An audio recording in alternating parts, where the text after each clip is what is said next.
ci la sama munu be ko fe ko ambal ma muso man kan be o boloye aba jija wa ka man kan ke doni aya jija kan man kan ke doni kuru min be fu mo be se ka da fa mo toni siro sahale ndor na mo ti to ngam go wadi ni tani jaharaw as ade mo sunna tawi ina ko ni ne kalimin ke ko Qur'ana ka sebe ka ke sebe ka Qur'ana ke sebe ka dilo ko abe churi ko dori ko ko pasitala ko abe sunna kitabu sunna mo ka karam ko ba yere ka sunna kitabu do kono ko sunna kitabu ko asumo beta fo wata ko le ya kono ko Qur'ana sebe pasitala ni bebe hatagiya suna karambo anka hamini anka suna karambo ko ka kitabu yi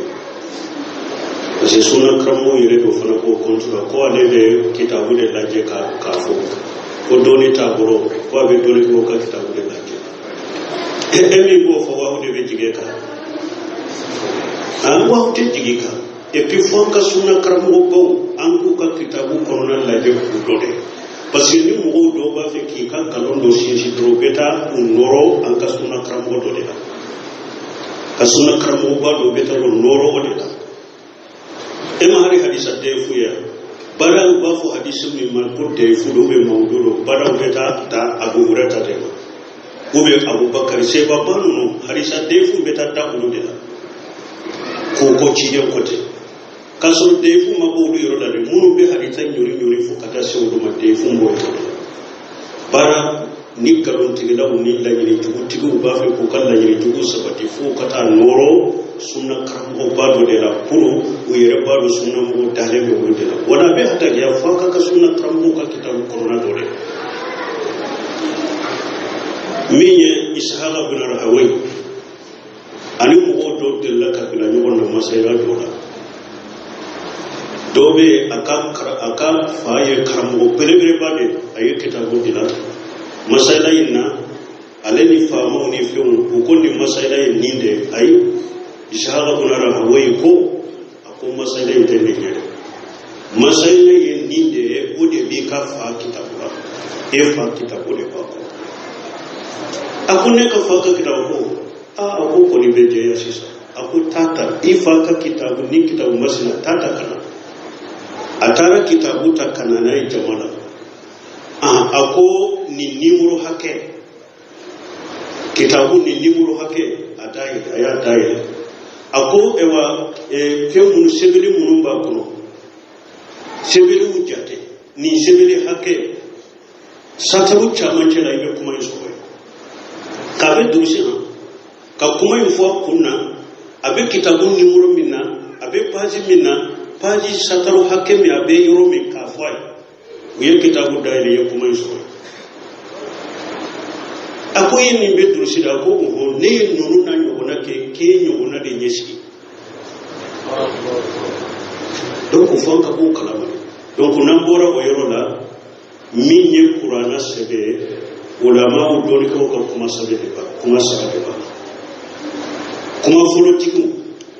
uluko ka Qur'ana durung sebe ka ke sebe nye ka dilo ko basitala ubo dambi kata Abdullah ibn Amr ibn Asim ko ade tumbe uruhiyatul fadl sufela la ni dare shi urai jatigira do min kan kafo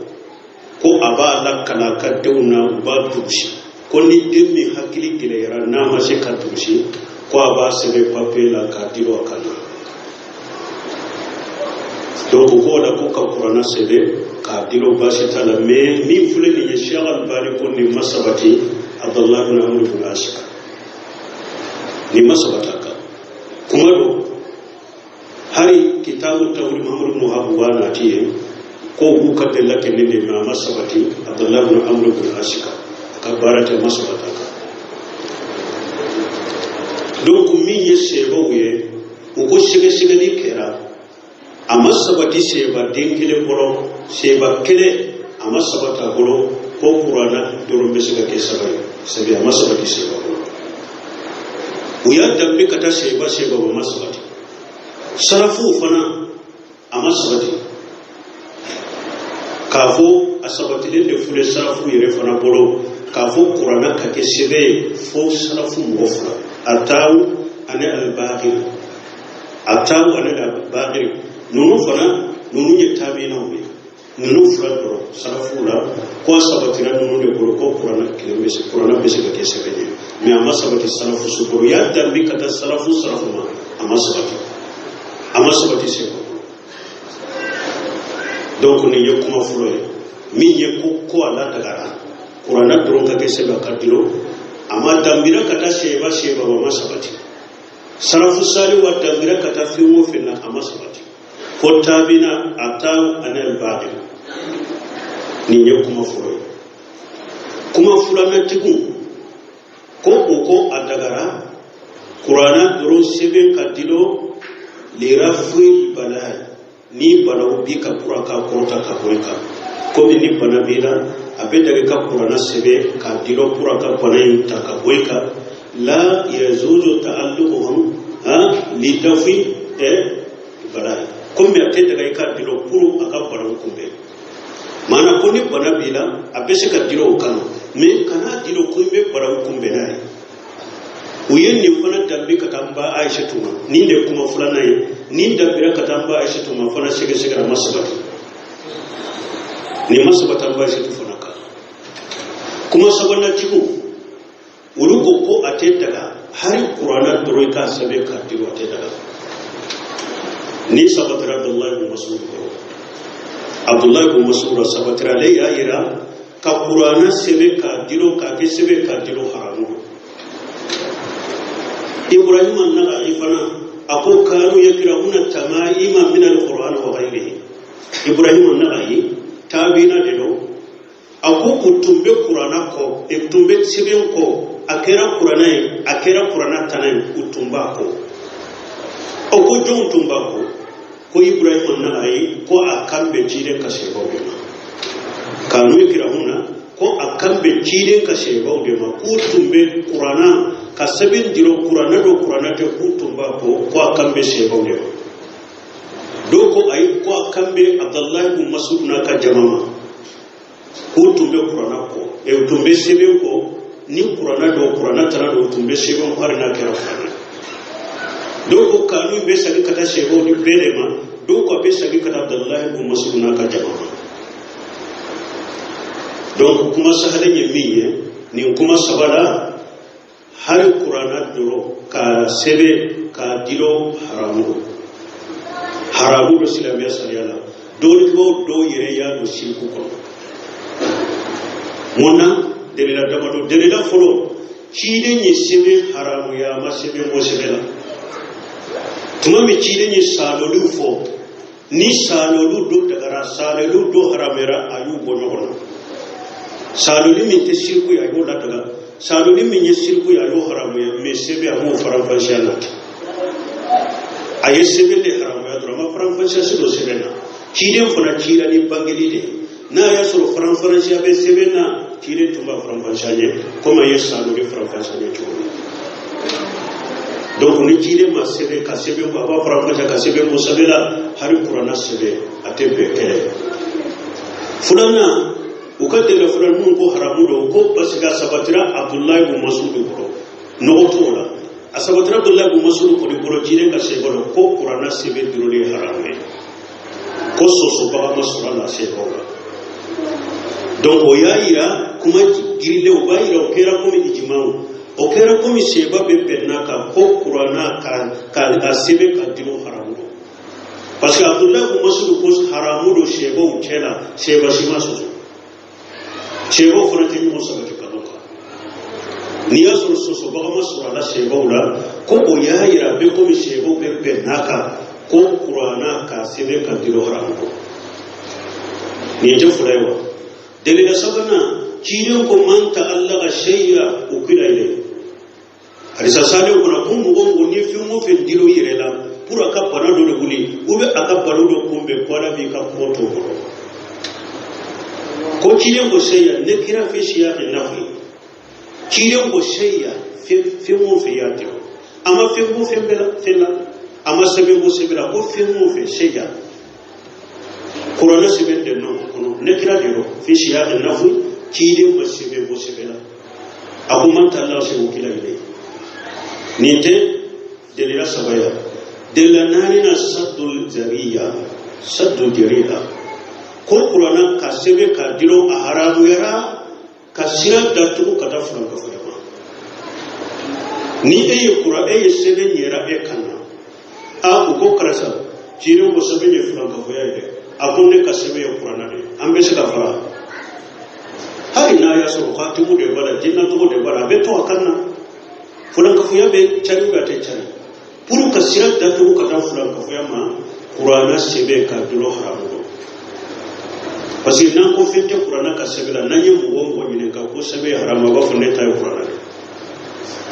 puru ka sira datu siya kele har Qur'ana sebe dilo haramu ni yedde la nanina della durna imtihani de Qur'an ka Qur'ana ke sebe je ka dilo Qur'ana do yani ba ni ye Qur'ana ke sebe je ka do demisini la sisa ana abesika bana buta ka abesika sugune ka abesika do nugo ula ka Qur'ana to afar kolola oyo Qur'ana to yani de emi nyire yi makrobai ni Qur'ana sebera abe e far kolola ina abesika do nyegena ina abesika gile ni ka musobe je nyonya ke tabo nuni ye Qur'ana to yani de Qur'ana beta dila asebe lama beta dila ka do bolo mi Qur'an ta do bolo sugu mi do golo yi fana wa toli de golo yi do kasabe bo be ala ka kuma do akono golo yi be kala de meseli de wa ke kaso abesika tala ka kuma yi do so golo yi be kiki de atila to atigi ba ke ka Qur'ana de kiki martoni de be ke wa sebe de ka goshi ala ka kuma de fule ka goshi donc Qur'ana to yali bala donc ni deri la duru kama ka Qur'ana sebe ka dilo haramu do bulo sebe rahimahullah ale ko haramu do atese ka ke shirku ko pasike Qur'ana de do meye haramu ke me doni ke ba wore o bolo o ko wa shirku de do pasike ye fenke sababu yana ma fenke sababu eye fendo ki kisi sababu ka fendo ko balawu ni sababu alama min ke sababu ye fulana frana ka donc kuma sahale har Qur'ana do ka sabe haramu do wa alaikum salam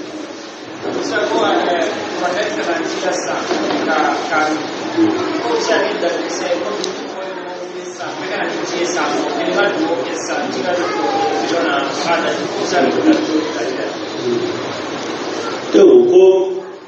Qur'ana minye ka Qur'ana ka kala jika mo kami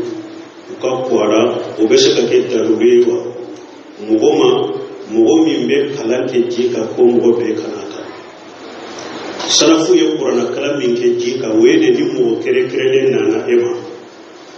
karasa kulu timi benela ube ni bana benna ewa minanta ka jika la ka kalanke ka kere ya aka dindin karasa maka na ka kona salafu ye ninde ke ema ye hari doni ko ewa munu nye yoro dila nube jinna furakelike nube kala bargon fale jinga ni bana baka to minna na yube biron fa ka tema umbaje ko mina al khurafati akon nunu te sunna akon mi sabatira chide ngoro bana baka to minna ni mai be kala ode ibe kala ode ye adamana jikono kadama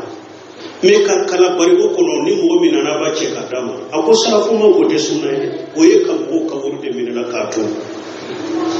ko te sunna ko kuma mana emi abe yoroja emi ka bido dayele yoroja ko do o bena jibi ko kono nonu nye feunde jamana kono jamana min no ba ke ko hakili ba ko hakili na jamana de ro min niyu ka keta wudaja be kono na fi mo ba yoroto yoroja ko ale be tawula eni bido jolembe kilo kelena kilo furana kibo daire ko ka do bena jigo kono be tawmi min ni tiute ninge fe mure kanu o be tabulo wono ka bodo ni bere kire compare chide ndela no to ba ni e wa chide be do ke jila baro kono da be fa jila to de be do ke jila ka do mo hu yere compare ndela men ni ma da bila ndela ka fo nkuni jusu yere nama minita lana bini la jarabe ka bala do birele ibishi be ki yere fraka te frode parce que ba fodi makwali ihanatu ni mugongo ko ibe chiden la de ko dola ko ka chiden ka parasite ke ala besi ki dogo ya de ka ko do de lashi musede wotil kajja min yin nabi ma ya gole kata yere ma ko abe chiden la de ko la do na na ma ko do wa umudi do ko chiden ka se bado kata ta ko anya kise de bora biye ya nya kise kuna na na nya kise ba te ka faranga una na na chiden no fufe chiden da nya minate ka bila nora kasaro akera kuma fi makani o fora muslimatul kajjabu ko da bese ko ni bonake mo do nya de bitodo una na nayi ka ka kristo kora ko tu wala ya tigi finyeshi dondo la uya fa e fana ko chiden de la ko tuma mutara kere dora ko kolo ji do yara ji maso kolo ko una na chiden fe ako kana ne minan do ye ji fitinu kara chiden ye do ke minan kono kamina inji ko kolo ina kolo fora fota o fora muslimatul kajjabu ko ale be se ko nake ko ka kolo do be aji do yara anana jo dara ka ka krisa ko tu ji fitinu mun tumbe kolo dala inji bafuni de malihana muhungu ni hakili mai wo jusu mun ko be do ke yere ko suma sino na bala wuri da do modo ni ala baba da ko yannaye abe ko la shima naye ko mi hada madin ta shiga boyka ala kan kisala kan tanga donc nonu ni kurafati ni wuri do de ani tromper no be hada madon tromper ko ka wuri do ko ka wuri min ala ko du fo ni ala yere ko qur'ana ko inna kathira min al ahbar wal ruban la yaquluna amwala an-nas bil batil wa yasudduna sabilillah ala ko dole ke ba chaman be bato kila chaman be ube mo kan na fulo minala ka dufu no be mo sagi fana ka bola ka dina nunu tayi wo do na ga ya ko rasul ani sarfu to be do min ke ka di bala ba to mai ba mi be ko la ani nunu te kele wali ino tem la ko woni ta ko sa no woni te na ko ay bura ja go ko ta pam na ayé dɔw daminɛ a y'a daminɛ mali ka balontan dɔ de bɛ o waati a ye dɔw de ko balontan dɔ ko ala k'a to mali gosira don su o kɛra mali kɔnɔ on ne ga tin da ti iki bwana na yoga ti tana te mwandira ta to du ka ga ro sinima ti ga da sinima ta diga ta hayi ti so mai ta ga da sinima na ken to no na no ko har sigi ke ki da na ste ko do de do ko ale tara fura bola do fe ko fura bola ko re hakki jodi ko wa konoto ani shekele bana ba to in ko de shekola ko akonna te shekola akado fura bola ko be chogodi kana fura ta don ki ba ya ira ni tara bana wa fura kire ka fe na ba fo saga faga ba faga se faga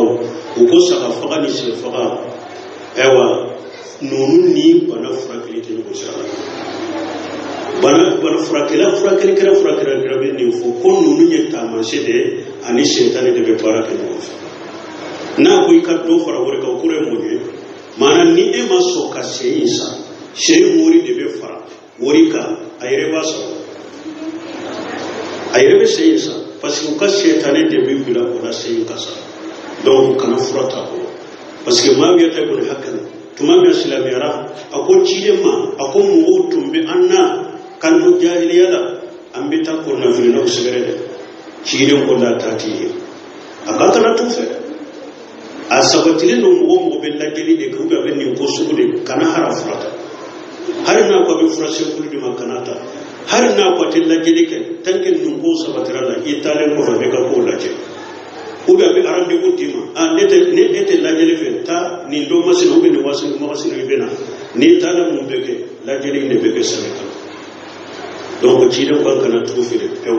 mo mo be fura bo ni sa asubutu bolo la geli tu bolo ibeti yere fura ke bolo kata fura to bolo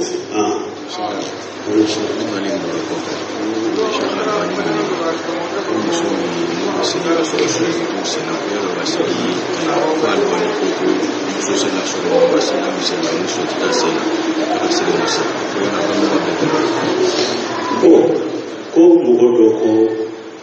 ayini kalike ko yeshagal bari ni ka ko ni mugo muso min sandira ashe farabe kenema umata tu ko aka sandika nyuba alayini kalinya tuchumi ko shagal bari ko aka sokorona do misiri do ni muso sandira ashe farabe kenema sandi masa ko ni be chogoni ni yema sayda e sosori ba boro do ni ko sosori bala do ni ko ni do ni haran kari sala ire daje ako ewa musuka wa khallu ma yujil marata min al-libas yadirul kathif wa thadir allati yasturu juhura qadamiha ni risala la jantu be fi min kala ako fini min be muso ko sallela a chamache tere a dafane tere akunna dogoyara tugoto akake doloki baye na kakiri afese feselente akaja dafolendo ni muso ya do kata akana fo duguma bashi mfarafura betatu wal khimar tatakhannu bi ani fana biri fen kasrabulo kuna biri kasrabulo abe min feleke meleke asan fela fana arsalati ko ninde fini to ma ni muso be sala fini doloki ba aferelendo akaja abe muso se fara fula gatu et puis kuna biri fana ba gura ba mereka ire kasabe donc en kere sala muso se fara gatu ni o de ba kono na be salli da dar tigi fana ko wal maratu kulluha awratu ma hatta wajha wa kafaiha da dar tigi fana ko muso kunna be salli afar kuru europe dawra amanka ko sallila fo asida wa tege fara fura ananye da fura ateke fara fula ananye da fula nu ulutama akona farkuru yoro bora salila da wura donc abe ko man yire kafidu da majhab malikiya da ulu ba kade ni muso salira se fara be kenema ko salli be ciale fo akata mais je ko sira bon taymiya ulu ye doni ke ba ulu be kuma be sege sege fo ka fara nyoro ka ni muso soli munu nanan dinna akama jimu fatawa kono ayemi sabati akuni muso be salli min dafalendo min kani akafini ta kali jabudo mi be se fara fula ko fela tatu ko akonya brani ko de akome ni muso salira se fara bora akasali ka kene na salira ka se fara bora kene ma akasali ka kene kuma sahadena me akwa dafala akasu to ni masala min goda ni tile nyara yemen chile imagine la intensi bakate mwaje wenyana wa musuna ko gen kundela yaro tenyere ni akumbeti chema kumbeti ko yala tenyere ni musuma fana kumbeti wa ni fana don ke ba ko ni musu sopara do ko hadisatin nana kullu kulam murtahiu bi haqiqatihi tujba yawm as-sabi wa tusamma وتهدر وتهدر أنا نانا تقولنا وتميت عنها الأذى كيلو مديوم دبي قطر مرادم بأكاديم كوني سكابرو تيلو ولو فلنا كوسا بكانتيجي أتوه بفو أبا كوندي حريصنا تقولنا نومي باكونكونا أبا بوي بوكو كيلو نكوندي بفو أبي أين نومي باكونكونا ko denyere ni chema mi mba kunkoro da ni mi be wolo o shi be komi nogode de musulman fana be komi nogode ko jide ko wa mi to ni wala ada ko don ko o be de beti musulman beti don ko chema beti ko aja de do nogodo do fo ka ko do tarani no fe mais cheikh Muhammad ibn Sari rahimahullah anu cheikh Abdallah Bombay luka fatawa kono uluko de musulman kana kundi ko parce que kide ni balilike hadisa dobe sunna sai kono ko kide ni balilike ko muso kana kun kana di ko kide no balilifo ko e maye hari adumura yoro la hijiro la silamia sare ko cheka kundu be ka kofe me ako muso kana kofe kana ti ibe kolon ko ni hakede bila mina ikatilo manda katike donc wala ko muso kunte ti o de muso ma de yere ni muso ma ikatoy donc so so be ni fanala ni mugo min ni min bi na bisikunda dole ko kumala ibe shakake chiro kuno semide ko ba do ko baka musoma ikana kundi musoma kundi subhanaka allahumma